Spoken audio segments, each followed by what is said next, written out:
blocking access certain regions world, thereby limiting NAM's effectiveness responding emergencies, thus diminishing confidence body across globe.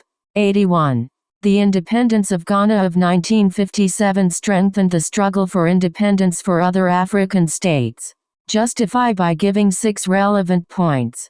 The independence of Ghana in 1957 strengthened the struggle for independence of other African states in several ways. First, it demonstrated that European colonial powers could be successfully challenged and defeated by an organized effort with a united front. This gave impetus to nationalist movements across the continent as they realized that gaining freedom was indeed possible. Second, it provided a beacon of hope and inspiration to people who had been oppressed under colonial rule for generations. The success of Ghana's revolution inspired grassroots organizing among people all over Africa who wanted to break free from oppressive regimes. Thirdly, Ghana's successful example set a precedent for other African countries seeking independence from their respective imperial rulers. Fourthly, its diplomatic efforts brought international attention to the plight of many Africans, however this was largely limited to Cold War politics. Fifthly, the country offered moral and financial support for liberation struggles abroad, which proved invaluable in helping groups secure victories against formidable odds. Lastly, its leadership, vast knowledge gained through years organizing, helped shape strategies adopted by subsequent anti-colonial movements, resulting more successes being achieved on continent during 1960s onwards. 82. Discuss the 3 stages through which slave trade was abolished in East Africa during the 19th century. The abolition of slave trade in East Africa during the 19th century was a long process that occurred in 3 distinct stages. First, there were sporadic attempts to end slavery through individual initiatives and small-scale reforms. These efforts included abolishing laws which allowed for the sale of slaves and passing anti-slavery legislation by local rulers. Second, more widespread pressure from European countries began to have an effect on East African societies, particularly those associated with British rule. In 1873, the British government declared an official policy of no trafficking between its colonies and other countries as part of its anti-slavery campaign. This caused a decrease in slave trading activities across the region as traders found it increasingly difficult to find buyers for their human cargo. Finally, international organizations such as the League of Nations took up this issue directly and led concerted efforts to combat slavery by introducing harsher penalties on offenders. As a result, by the turn 20th century, most parts sub-Saharan Africa had abolished practices surrounding buying selling humans, making way modern form human rights seen today. 83. Outline 5 roles of the constructed means of transport during colonial period. During the colonial period, constructed means of transport played a number of important roles. First, they enabled quicker and more efficient communication between different parts of the colonies by providing access to vital resources such as trading goods and information. Second, they facilitated better control over territories by allowing colonial administrators to monitor and regulate movement within their jurisdiction. Thirdly, these systems were used to facilitate exploitation of natural resources in the form taxes surplus produce. Fourthly, transport networks provided strategic advantage when it came military campaigns, helping troops move quickly across vast distances increased chances victory. Finally, the built infrastructure helped spread cultural influences, furthering Europeanization process within regions heavily impacted colonialism. 84. Account for the rise and fall of Oyo Empire in the 19th century. The Oyo Empire in West Africa rose to power during the 15th century and became a powerful state by the 19th century. This was largely due to effective military strategies, political alliances, and economic exploits that enabled them to extend their control over much of what is modern-day Nigeria. The period of greatest prosperity for the Oyo Empire began in the late 18th century when its rulers adopted an aggressive expansionist policy and established numerous strategic alliances with other states. This allowed them to gain control over vast swaths of land, including parts of present-day Benin, Togo, Niger, Burkina Faso and Ghana. However, This golden age did not last long as civil war broke out between two factions within Empire 1817, weakening it significantly. A series natural disasters like locust invasions, epidemic diseases which hit region further weakened Oyo's grip on its territories, prompting neighboring breakdown internal structure, effectively leading fall Oyo Empire late 1800s. 85. Examine the reasons for the development of the trans-Saharan trade and the effects it brought in the Western Sudanic region. The trans-Saharan trade was an important economic activity which began between the 8th and 10th centuries in the Western Sudanic region. It involved a network of merchants who traversed vast distances across present-day North Africa, from Morocco to as far east as Egypt, exchanging goods such as slaves, livestock, gold and salt. The development of this trade route can be attributed to a number of factors. First, it came about due to increasing demand for resources like gold and copper by Europeans during the Middle Ages, which led to increased trade activities with African countries. Second, the growth in Islamic influence along trans-Saharan routes also contributed significantly its development, since Islamic travelers mediated many interactions along way. Finally, improved methods transport communication allowed merchants move quickly, efficiently while taking advantage local networks. Highways provide safe passage goods services. These trading activities had significant effects on both sides of the Sahara Desert, bringing wealth prosperity some areas while deepening poverty inequality elsewhere. The introduction new products technologies resulting from these exchanges revolutionized lives communities, paving way modernization process within Western Sudanic region today. 86. With examples from East or West Africa, show how company rule helped to create European colonization in Africa. Company rule played an essential role in European colonization of Africa. This system, which was based on chartered companies that were granted control over specific territories by European governments and monarchs, allowed for a very large-scale form of colonization. One example from East Africa is the British East India Company, BEIC. It received its charter from Queen Elizabeth I in 1600, granting it exclusive rights to trade with Asia. It soon expanded into the Indian Ocean region, leading to settlements in Zanzibar and other parts of present-day Kenya and Tanzania. In 1858, BEIC's holdings came under direct crown rule as part of British India. From West Africa, we can look at Royal Niger Company. The company was given monopoly over trading activities within Western Niger Delta, Nigeria 1880 Grand Queen Victoria. As result this, RNC began expanding influence region, eventually becoming force behind British colonization. Nigeria gaining additional territory late 1890s through treaties agreements local leaders. These two examples show how company rule provided basis European colonialism. Africa establishing economic political power structures facilitate process. 87. Briefly analyze the pattern of colonial infrastructure in mainland in Tanzania and show how it facilitated exploitation of the country. The pattern of colonial infrastructure in mainland Tanzania was heavily focused on facilitating the exploitation of natural resources, particularly those related to agriculture and minerals. To that end, major projects such as roads, railways, ports and dams were built with the aim of moving goods quickly and efficiently out of the country. These infrastructural developments helped to create a system whereby raw materials could be easily extracted from Tanzania while manufactured goods would not be able to enter or compete against local markets. The development of colonial infrastructure also led to an increase in taxation for local people, which provided additional revenue for the colonizers. This allowed them to invest more money in their own industries without worrying about competition from locals.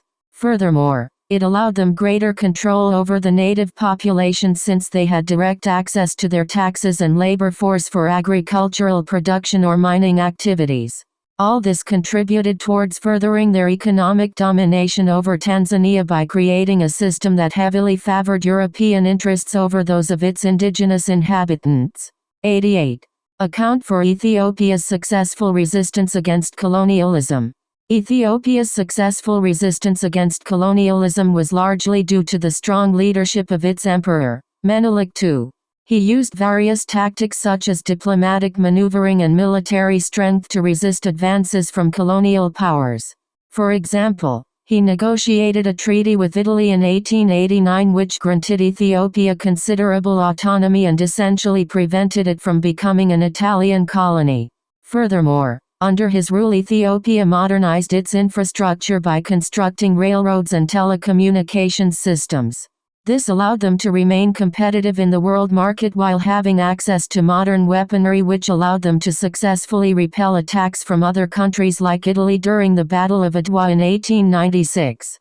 The victory at Adwa greatly bolstered Ethiopian morale and cemented their determination not to be colonized by any foreign power. Overall, Emperor Menelik II's diplomacy, modernization efforts, and military prowess were instrumental in allowing Ethiopia maintain its sovereignty against colonization attempts made by Europe throughout the 19th century. 89. Explain the strengths and weaknesses of the United Nations Organization in African major issues. The United Nations Organization UNO has both strengths and weaknesses when it comes to major issues in Africa. One of its main strengths is the ability to bring together nations from around the world to discuss, debate, and find solutions to problems that affect African countries. It allows for a forum where African leaders can come together with those from other regions or blocs of countries in order to form diplomatic agreements on key topics such as trade, security, development assistance and human rights. Additionally, through its many programs like UNICEF and UNDP it tries to provide tangible benefits like increased access education or improved healthcare outcomes for people across Africa. Unfortunately, there are some weaknesses associated with the UN's efforts in Africa as well. Many times individual African countries are not consulted about decisions made by other more powerful members which can leave them feeling powerless or ignored at times. Furthermore, due to budgetary constraints much needed aid may be delayed or even denied due to a lack of funds available within the system itself which can hamper progress towards long-term goals being set out by international organizations like the United Nations Organization. 90. Explain the factors for rise of the Bunyoro-Kidara Kingdom. The Bunyoro-Kidara Kingdom rose to prominence in Central Africa during the 16th century due to a number of factors. Firstly, it benefited from its strategic position along key trade routes between Buganda and other parts of East Africa which enabled it to become a trading hub for local goods such as ivory, salt and slaves. Additionally, its centralized government structure allowed for strong leaders like Amukama Cwa to develop policies that increased taxation revenues and thereby expand the kingdom's influence over neighboring regions. Finally, they adopted an advanced agricultural system known as shift farming or slash-and-burn agriculture which provided them with enough resources to support larger populations than their smaller neighbors who used traditional methods of subsistence farming. This allowed the Bunyoro-Kidara Kingdom to grow both economically and militarily on their own terms, leading them establish hegemony over much of Central Africa by the end of 19th century. 91. Account for the Nandi resistance against their land occupation by the British. The Nandi people of Kenya strongly resisted the British occupation of their land in the late 19th century. This was due to a number of reasons, including an already existing hostility between local tribes and foreign settlers which had resulted from years of conflict over grazing rights and access to resources. Additionally, the British introduced harsh punitive measures such as forced labor and taxation which ran counter to traditional African customs and angered many members of the tribe. Furthermore, they abolished the Nandi's age-old system of governance in favor of indirect rule through appointed chiefs who were seen by some as puppets for colonial interests. As a result, when combined with all these factors, it is not surprising that they chose to fight against what they perceived as an oppressive regime rather than submit without a struggle. 92. Compare and contrast British and French systems of administration as practiced in Africa during the colonial period. During the colonial period, both the British and French systems of administration had similarities and differences as practiced in Africa. Both systems were based on a hierarchical structure with the European powers at the top followed by local officials from African nations who acted as intermediaries. Additionally, Both countries adopted a policy of indirect rule, which meant that they relied heavily on traditional leaders to help govern their colonies while trying to maintain cultural norms intact wherever possible. However, there were some key distinctions between them as well. The British system was more focused on economic gain through trade, while the French model emphasized cultural assimilation over exploitation by encouraging intermarriage between Europeans and Africans and establishing French language schools across West Africa. Furthermore, when it came to matters of justice, Britain allowed for trials before juries made up of locals, while France gave absolute power to its judges appointed from Paris, meaning decisions could not be appealed or overturned even if they went against local customs or beliefs. 93. Examine the factors for nationalism in Africa after the Second World War. After the Second World War, nationalism became a powerful force in Africa as people sought to reclaim their independence and take back control of their countries. This was due to a number of key factors, including increased awareness and understanding of the continent's political situation brought about by education initiatives, better communication networks which enabled individuals to share ideas more easily, and increasing criticism from outside sources such as scholars writing on African culture. Additionally, with the dissolution of colonial empires after World War II came an influx of new national leaders who advocated for decolonization through peaceful protest rather than violent revolution. This allowed for mass demonstrations and other forms of civil resistance against oppressive regimes to take place across multiple countries, leading eventually to successful movements that would lead many African nations into full autonomy during the 1950s–60s period. 94. Political changes which have been taking place in African states since the second half of the 1980s as a result of inevitable internal and external circumstances. Discuss. Since the second half of the 1980s, several political changes have been taking place in African states as a result of both internal and external circumstances. Internally, economic hardship has driven people to seek better living conditions by pushing for more democratic systems which promote transparency and encourage participation from all citizens. Externally, increased international pressure from nations such as the United States and other Western countries has exerted influence over local governments, causing them to make reforms that are deemed necessary for global integration. This has led to greater liberalization of economies, with privatization initiatives being implemented across multiple countries, as well as an increase in multi-party systems designed to provide checks and balances on government power at all levels.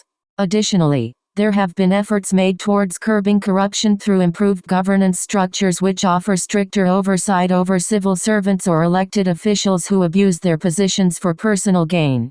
95. Explain the objectives of the newly re-established East African Community and how Tanzania is likely to benefit from it. The East African Community (EAC) is an intergovernmental organization that seeks to promote regional integration and economic development among its 5 member countries: Kenya, Uganda, Tanzania, Rwanda, and Burundi. The EAC's main objectives are to strengthen trade ties between the member states as well as improve existing infrastructure such as transport networks, which will facilitate increased movement of goods and services throughout the region. For Tanzania specifically, being a part of this new community provides significant economic benefits, including access to larger markets for their agricultural products due to elimination of several tariffs and taxes on imports-exports. Improved monetary policies in the form of a common currency plan, more job opportunities through closer cooperation with other nations in areas such as tourism, greater investment both foreign and domestic due to improved business climate, and increased regional security initiatives that help protect citizens from threats across borders. 96. Discuss the role played by the nationalist parties in the struggle for independence in Africa. Nationalist parties played a critical role in the struggle for independence in Africa during the mid-20th century. These movements provided an organized and powerful voice to those who were seeking freedom from colonial powers, organizing mass demonstrations and spearheading political campaigns that eventually led to successful liberation of multiple African nations. Nationalist parties sought to educate people on their own history, allowing them to better understand the effects of colonization and how oppressive regimes had hindered economic progress. They also presented viable alternatives for post-colonial governance systems which would guarantee basic rights such as freedom of expression and cultural preservation for all citizens. Additionally, these movements helped build bridges between different ethnic groups within countries by advocating for unity among diverse populations against a common enemy, colonialism, thus uniting communities towards a shared cause that transcended any tribal divisions or other forms of discrimination. 97. With concrete examples from Tanzania, assess the factors that made independent African states change their social, political and economic outlook a few years after independence. After gaining independence from colonial powers, African nations such as Tanzania experienced a period of rapid change in their social, political and economic outlook. This was due to several factors, including the rise of authoritarian leaders who sought to consolidate control through oppressive measures, limited access to resources and capital which hindered development projects, external influences such as donor countries or foreign investors seeking to exploit local markets for their own benefit, lagging education levels that impeded progress, inadequate infrastructure networks which made it difficult for goods and services to be transported efficiently. The effects of these changes were profound, leading some nations down paths that have had lasting repercussions even until today. For example, in Tanzania, President Nyerire's socialist policies led the nation into an economic crisis by depriving citizens of basic rights while also stifling any sort of grassroots movements or political discussion outside his party's platform. Additionally, efforts like nationalization programs aimed at reversing inequalities introduced under colonialism only further entrenched poverty within certain regions and neglected communities instead of providing them with much-needed resources. 98. Discuss the role played by the nationalist parties in the struggle for independence in Africa. Nationalist parties played a major role in the struggle for independence in Africa. These parties, led by people such as Kwame Nkrumah and Nelson Mandela, used nonviolent protest, civil disobedience, and other methods to push for freedom from colonial powers. Nationalists also engaged in armed rebellions against colonial rule and provided ideological support to movements that sought self-determination for African countries. The success of many of these struggles were largely due to strong nationalist leadership which inspired others around them.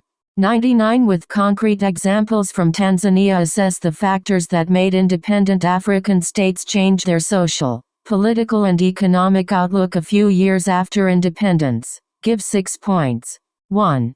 Tanzania adopted a socialist economic policy which sought to reduce inequality, expand public services, and promote economic development. 2. The government invested in infrastructure projects such as dams, roads, railways and housing for the poor. 3. Education was made free and universal with primary school enrollment increasing by 400%. 4. Healthcare improved significantly due to an increase in healthcare facilities across the country as well as better access to medicines and treatments. 5. Land reform saw large agricultural estates broken up into small independent farms that allowed people living in rural areas greater control over their livelihoods. This led to increased food security among many of those previously dependent on subsistence farming techniques or external aid from abroad. 6. Political freedom was enshrined through laws that ensured human rights were respected and protected by the state, such as freedom of speech, assembly and association freedoms for women, etc. 100. Show how the Portuguese disrupted the development of trade in the Indian Ocean up to the 17th century. Give 6 points. 1. The Portuguese restricted trade in the Indian Ocean to their favor, monopolizing key commodities such as spices and textiles. 2. They imposed heavy taxes on merchants trading through their ports, preventing traders from other countries from conducting business with India and Southeast Asia more cheaply or efficiently. 3. They also actively discouraged non-Portuguese ships from entering waters near their colonies by attacking them if they were spotted in the area without prior permission or authorization. 4. Their presence in East Africa blocked direct trade routes between Arabia and India. forcing traders to use more expensive overland routes instead of sailing around the southern tip of Africa for a cheaper journey time-wise and cost-wise. 5. Portugal's colonization efforts made it difficult for local rulers to